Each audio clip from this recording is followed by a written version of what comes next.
tous, c'est Smashou et bienvenue pour la suite de ce tournoi jeuxvideo.com numéro 1.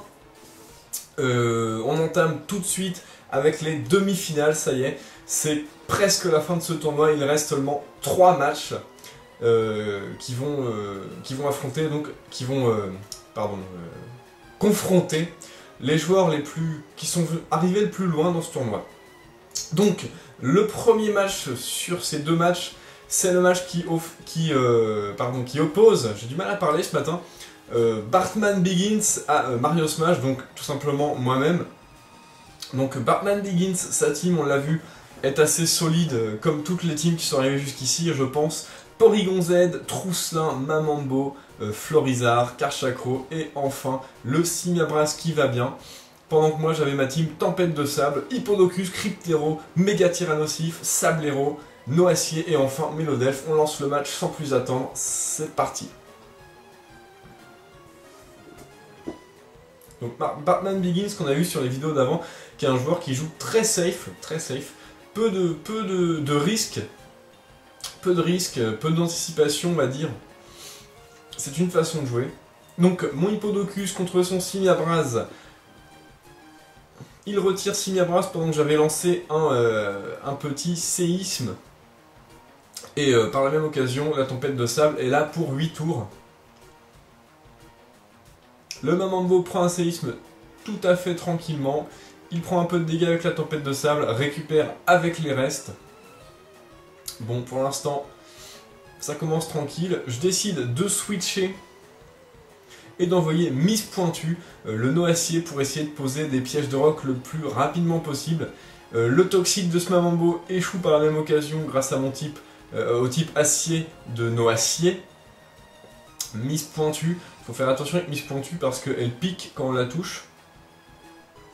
Avec l'épine de fer et le casque brut. Karchakro est envoyé.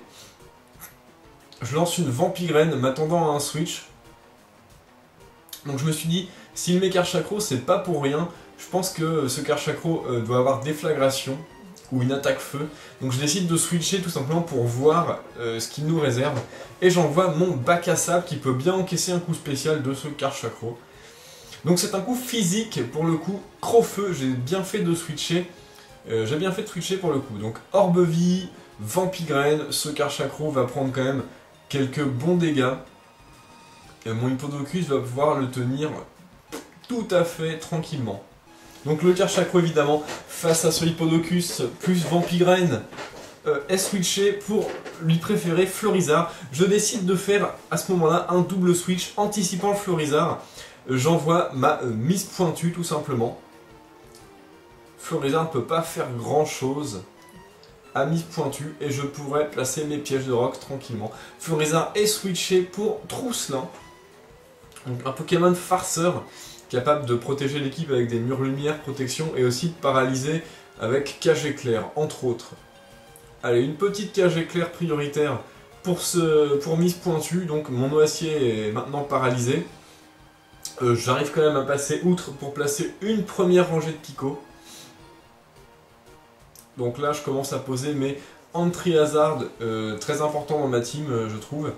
Karchakro revient en jeu, et il perd un peu sur les pièges de roc et un peu plus sur les picots. Il commence à être dans un état assez critique. Je suis paralysé, bon, la tempête se calme. On va switcher, on va refaire le changement safe sur bac à sable qui va en plus remettre la tempête de sable sur l'arène pendant 8 tours, donc c'est très bon à prendre pour moi. Dracogriffe, cette fois-ci, va faire un peu plus de dégâts que Crofeu, mais ça reste quand même très raisonnable pour mon Hippodocus qui encaisse tranquillement. Il s'en prend une deuxième, l'Orbe-Vie. Là, je décide de faire Paresse, histoire de récupérer ma vie et un peu décourager ce Karchakro. Donc là, switch. Je pense que mon adversaire a pensé que j'allais le staller à coup de paresse, mais non, j'ai lancé Crogivre, qui de toute façon est aussi super efficace sur ce Florizard qui n'a pas Isogresse puisque pas méga évolué pour le moment. Un petit Crogivre des familles qui va faire des bons dégâts à ce Florizard. Donc pour l'instant, plutôt bien parti pour ma team Tempête de Sable. Je décide de switcher pour pas prendre une attaque plante et d'envoyer mon Antique Cryptero, qui est un bon Pokémon contre Florizard. Parce qu'il a des attaques psy, des attaques vol, et il résiste assez bien, aux attaques plantes, et il ne prend pas la Vampigraine. Giga Sangsue de la part de ce Florizard, qui fait un peu de dégâts à mon Cryptero, mais c'est pas suffisant pour faire vraiment mal. Donc à ce moment-là, je me suis dit, on va lancer une petite attaque pour tenter de finir ce Florizard. Malheureusement, on a un changement sur Trousselin.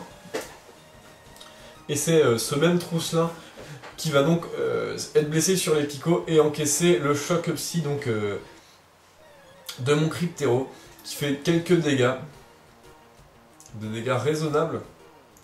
Je décide de switcher, d'envoyer mon Sablero, qui peut encaisser tranquillement une cage éclair, puisqu'il y est immunisé grâce à son type sol. Donc là, petite anticipation qui me permet une attaque gratuite à nouveau. Donc le Mamambo prend le relais. Ça doit être son tank physique qui est assez résistant, hein. C'est vrai que beaucoup de PV, le talent Régé Force, ça le rend très coriace. Un petit séisme pour ce Mamambo qui fait quelques dégâts, plus Tempête de Sable. Les restes vont atténuer ces dégâts résiduels en lui rendant de la vie. Slender, allez, t'as fait assez de taf pour le moment, tu vas revenir. J'ai pas envie de perdre mon Sablero tout de suite. J'envoie mon Noacier qui est paralysé, donc tranquille. Je pense que je peux réessayer de placer des picots et autres Vampigraines. La tempête se calme. Bon, le Mamambo a lancé un vœu. Je décide de switcher et d'envoyer Antique. À vrai dire, je m'attendais à un switch, alors que ce Mamambo a fait abri et n'a pas switché. Bon. Du coup, tant pis, on va spammer les lames d'air. Une petite lame d'air qui fait des bons dégâts. Un toxique, donc mon adversaire ne savait peut-être pas, mais Cryptero possède garde magique comme talent, qui l'empêche de se prendre les dégâts de recul, les dégâts de statue, et également les dégâts des entrées hasard comme piège de roc. Donc le poison lui fait tout simplement rien du tout, donc il rigole bien quand il y a du poison. Hop, un petit atterrissage pendant que le Mamambo fait abri. Assez évident. Les restes. Je décide de continuer les lames d'air parce que ce Mamambo peut vraiment pas me faire grand chose, je pense. Il lance un autre vœu. Donc là, on va probablement avoir le droit à un nouvel abri, histoire de récupérer les PV du vœu. Donc évidemment, le Mamambo lance un abri. Très bien. Je décide de continuer l'âme d'air. Il récupère grâce à son vœu. Bon, je me suis dit que de toute façon, je perdais rien à spammer le lame d'air. À un moment, il va finir par être apeuré, avoir la trouille, et je vais pouvoir le finir. Je lance une autre lame d'air. Et ça ne manque pas, le Mamambo finit par être apeuré. Sur plusieurs lames d'air, évidemment, il y en a forcément une qui va apeurer. On a un switch pour profiter du Régé Force de Mamambo et on envoie le Karchakro totalement en sacrifice, puisqu'il prend les pièges de roc, les picots, il est dans le rouge et il se prend la petite lame d'air de Cryptero qui va finir ce Karchakro assez tranquillement. Un Pokémon en moins du coup du côté de mon adversaire. Porygon Z est envoyé, donc là j'ai pensé tout de suite qu'il était Scarf. Et je me suis dit, bon, ça va être sûrement Laser Glace ou Tonnerre. On va switcher, on va envoyer Tombstone, le méga tyrannosif de mon équipe, qui invoque la tempête de sable pour 5 tours. Et en effet, c'est Laser Glace du côté du Porygon, qui va quand même infliger quelques bons dégâts.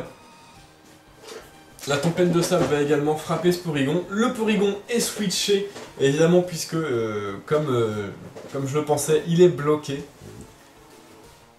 Et c'est Florizard qui est envoyé. Très bien. Blessé par les picots, blessé par les pièges de roc. Moi, je méga évolue tranquillement. J'aurais peut-être dû profiter pour lancer une danse Draco. Quoi qu'il en soit, j'avais préféré faire un mouvement plus safe avec éboulement et faire mal à un Pokémon derrière. Donc ce Florizard est décédé. Et c'est Simiabras qui prend le relais. Donc Simiabras, attaque combat, on va pas risquer la vie de Tombstone là-dessus. Donc il prend les pièges de roc, il prend les picots, je switch pour envoyer mon antique qui résiste x4 au combat. Un petit close combat qui fait vraiment pas grand chose, résistance x4 ça aide beaucoup. Les défenses du Simiabras baissent tranquillement, donc il a plutôt intérêt de switcher sinon il va avoir assez mal. Et il décide de rester et de faire surchauffe dans le but de tuer mon Cryptero. Malheureusement, Cryptero a quand même des bonnes défenses et il parvient à résister à 15 PV et à lancer un choc psy sur ce Simiabras qui ne va pas s'en remettre. De plus, ses défenses ont été abaissées. Donc là, il n'y a vraiment quasiment aucune chance qu'il s'en sorte. Le Simiabras est mort. Porygon Z prend le relais. Évidemment, s'il prend le relais, c'est pas pour rien, il doit être Scarf. Piège de roc, Pico. Je décide de rester à 15 PV, je voulais juste voir s'il était vraiment Scarf. En effet, il me dépasse, donc il est Scarf, sachant que mon Cryptero est timide, 322 de vitesse.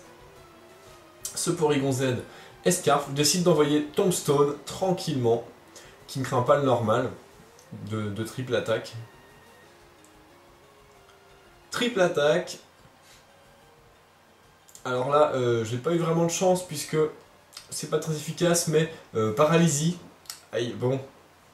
En plus, je suis paralysé, je ne peux pas lancer mon attaque. Donc là, je décide de switcher tout simplement.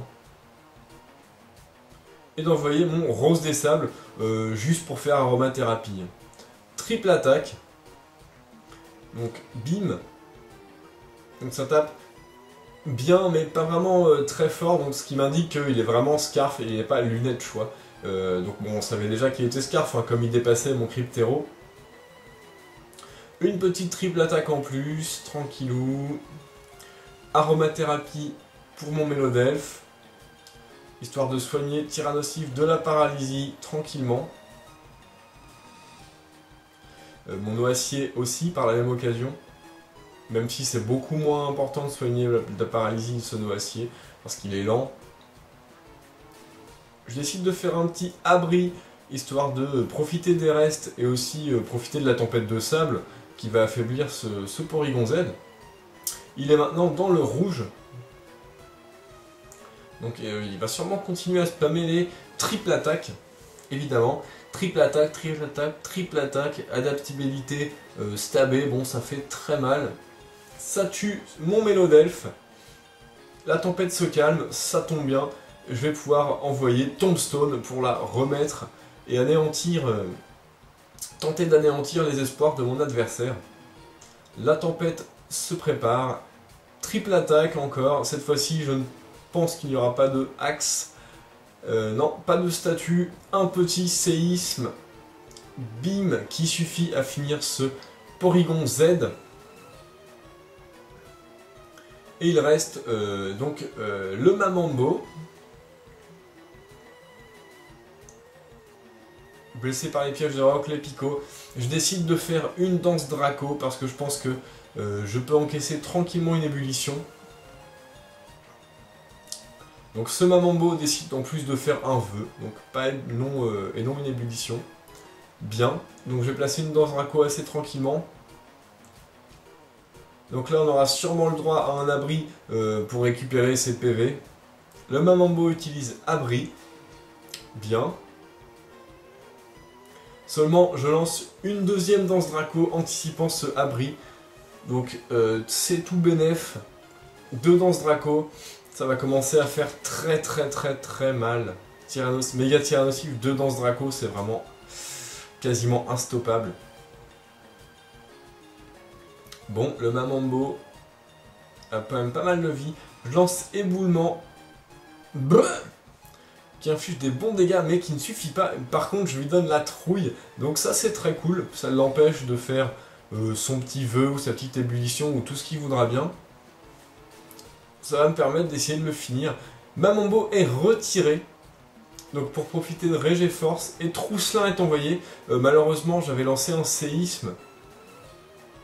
Parce que j'avais peur de rater éboulement tout simplement. Donc séisme qui va totalement finir ce Trousselin. Puisque c'est sa faiblesse, hein, le sol. Hop. trousse là en moins. La tempête se calme.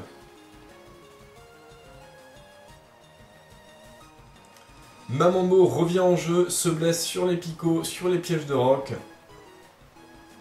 Il utilise un abri pour profiter de ses restes, pour essayer de tenir un éboulement. Donc l'éboulement évidemment qui rate puisque le Mamambo est protégé par son abri. Éboulement de la part de Tombstone, de Danse Draco, plus de attaque, plus de vitesse, et qui tue ce Mamambo. Et le match s'arrête là-dessus, voilà. Donc très bien joué à toi, Barkman Begins, alias Diana dans le jeu. Donc c'était un beau match, maintenant tu joues vraiment très safe, peut-être un peu trop. Je pense que ça peut être pas mal d'essayer d'anticiper un peu plus les switches adverses. Un petit conseil au passage, hein, c'est rien de méchant. Voilà, donc on va se retrouver maintenant pour le match numéro 2 de cette demi-finale.